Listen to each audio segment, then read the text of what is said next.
Appreciate the smile. Appreciate a hug. Appreciate flowers. Appreciate the fact that you're up today. You know, have you ever wondered why you are alive today and the next person isn't someone that you've known? Why do you think God is saving you? Why do you think He's keeping you? Why do you think He loves you? I kind of wonder sometimes. But that's because I have a mission. I have a mission on earth, and I have not even accomplished it. I don't even know what it is. I don't know what it is. I know that God has an assignment for me, but I don't know what it is.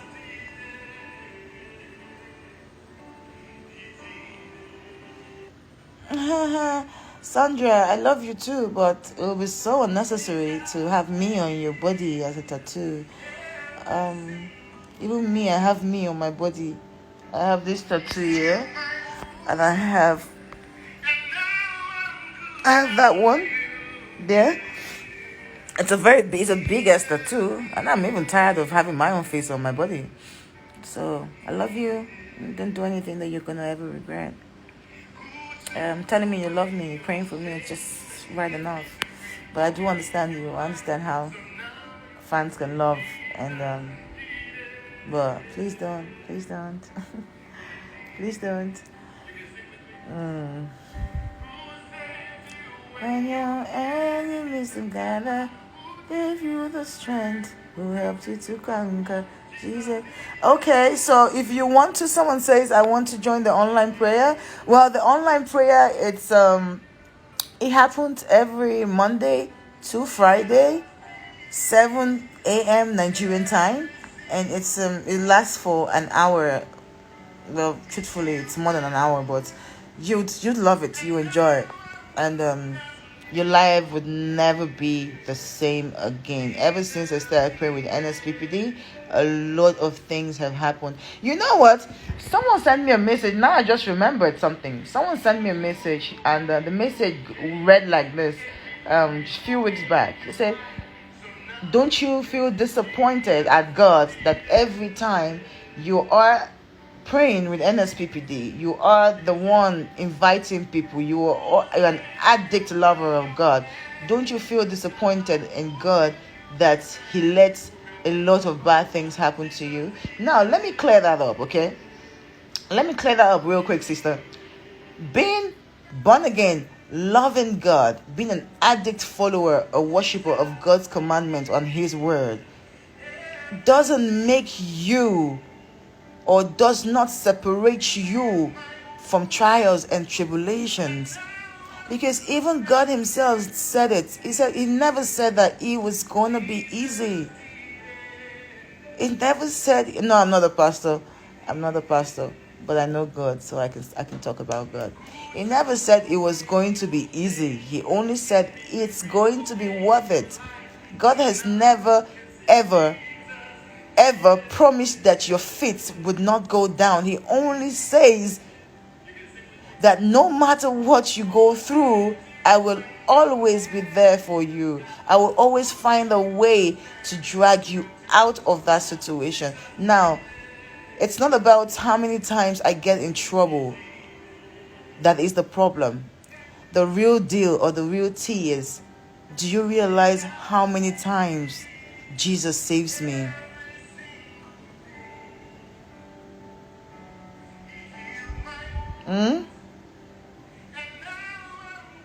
Do you know that?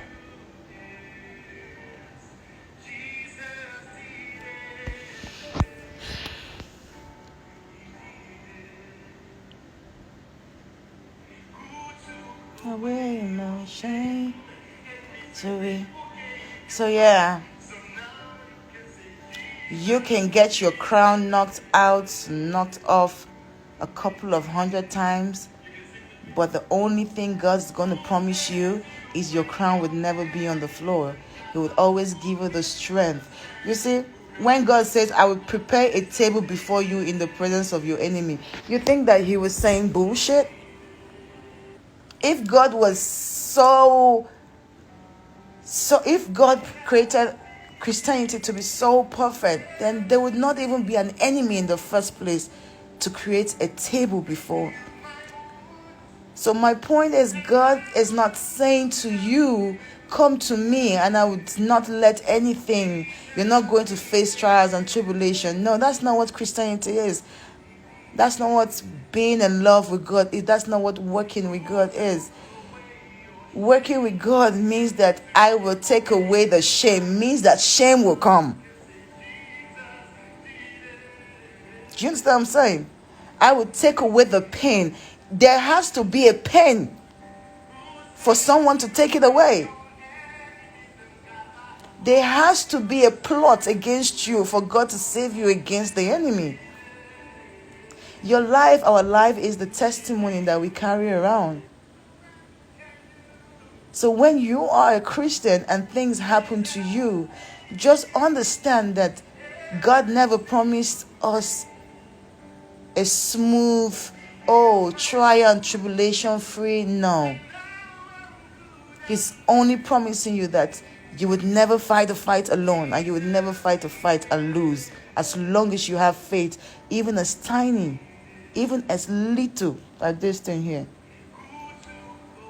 As little as your faith. Do you understand what I'm saying? So, no, my brothers and sisters, when something happens to us as Christians and we feel, it's human nature to feel disappointed, but the truth is, when I'm in more pain, when I'm in more troubles, I tend to pray more and I tend to love God more, because that's the time that God is watching you and saying, you know what? It's only when it's sweet you are here for me, and it's only when it's sweet you're here for me, and when it's only when it's bitter you're here for me. It's only when you're bitter you're here for me, and when it's sweet you're not here for me. Do you understand? So like I said, God is not promising you a life that would not meet one obstacles or the other. He's only promising you that he's gonna take away the shame and the misery and the pain. And the truth is, once you trust him enough, he will. He will. He did it for me, and he can do it for you too. Like, you don't understand. Some people say, how can you be this strong? How can you be this strong? It's not me. It's not me. It's Jesus. Jesus did it. It's not me. I have no control over the strength that I have. I have no control over the pains that I feel. It's all Jesus. I don't know how to describe it for you. I don't. But you see, I have spent over 18 years of my life helping people I don't even know through my foundation. I've spent 18 years of my life, of my suffering, of my hard work, of my income being a blessing to people around the world. You think that God will ignore a person like that? Nah.